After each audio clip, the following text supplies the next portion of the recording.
মহিলাদের নানান সমস্যার কথা শুনতে আলিপুরদুয়ারে জাতীয় মহিলা কমিশনের সদস্য অর্চনা মজুমদার মঙ্গলবার আলিপুরদুয়ার জেলার চা বাগানের মহিলা শ্রমিকদের নানান সমস্যার কথা শুনতে জেলার বিভিন্ন চা বাগানে পৌঁছে গেলেন জাতীয় মহিলা কমিশনের সদস্য ডাক্তার অর্চনা মজুমদার। এদিন সকালে প্রথমে কালচিনি চা বাগান ও পরে মাঝের ডাবরি চা বাগানে মহিলা শ্রমিকদের সমস্যার কথা শোনেন ডাক্তার অর্চনা মজুমদার। মহিলা চা শ্রমিকদের কাছ থেকে তাদের অভিযোগের কথা শুনে কর্তৃপক্ষকে তার সমাধান করতে নির্দেশ দেন তিনি। এছাড়াও আসাম বাংলা সীমানাবর্তী পাকড়িগুড়ি গ্রামে গিয়ে বেশ কিছু মহিলাদের সঙ্গে কথা বলেন অর্চনা মজুমদার।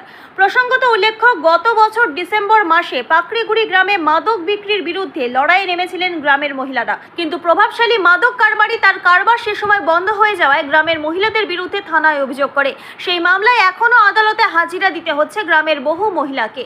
গ্রামের মহিলারা তাদের বিরুদ্ধে হওয়া সেই অন্যায়ের প্রতিকার চেয়ে আর্জি জানালো জাতীয় মহিলা কমিশনের সদস্য অর্চনা মজুমদারের কাছে। তিনি তাদের কাছ থেকে মামলার সমস্ত কাগজপত্র নিয়ে তাদের সহযোগিতার আশ্বাস দেন। আলিপুরদুয়ার থেকে অমল বর্মনের রিপোর্ট, আমাদের টিভি।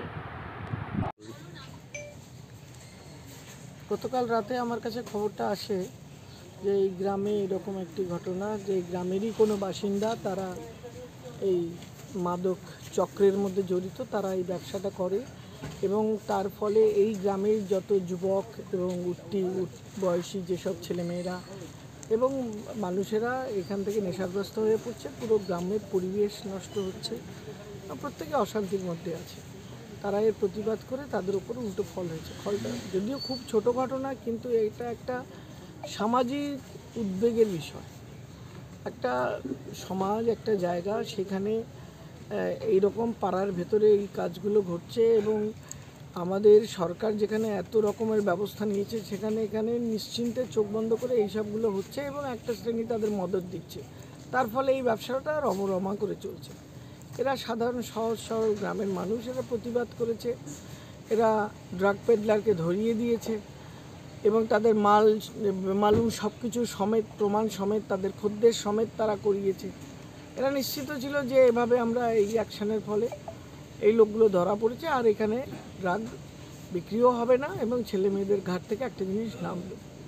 কিন্তু আমাদের সমাজের দুর্ভাগ্য, আমাদের দুর্ভাগ্য যে এটা বন্ধ হওয়া, কম হওয়া তো দূর কথা, এর পরবর্তীকালে পুলিশ এবং প্রশাসনের হেল্পে তারা পালিয়ে যায় এখান থেকে এবং তাদের ওপরে মিথ্যে মামলা দায়ের করা হয়, যে এরা ওদের বাড়িঘর ভাঙচুর, মারধর, এইখানে চাপ দেওয়া হয় যাতে করে এরা এই কাজে লিপ্ত না হয় এবং এরা অটোতে করে চালিয়ে এরা এরিয়া ধরে এই ড্রাগ পেডলিংটা বাড়িয়েই চলেছে। তাদের ব্যবসা রমরমা করে চলছে, তাদের কেউ ধরিয়ে দিচ্ছে না এবং এইভাবে সমাজের যে অবক্ষয়, যে অবনতি, সেটা চোখের সামনে দেখছে। আমি চুপ থাকতে পারিনি।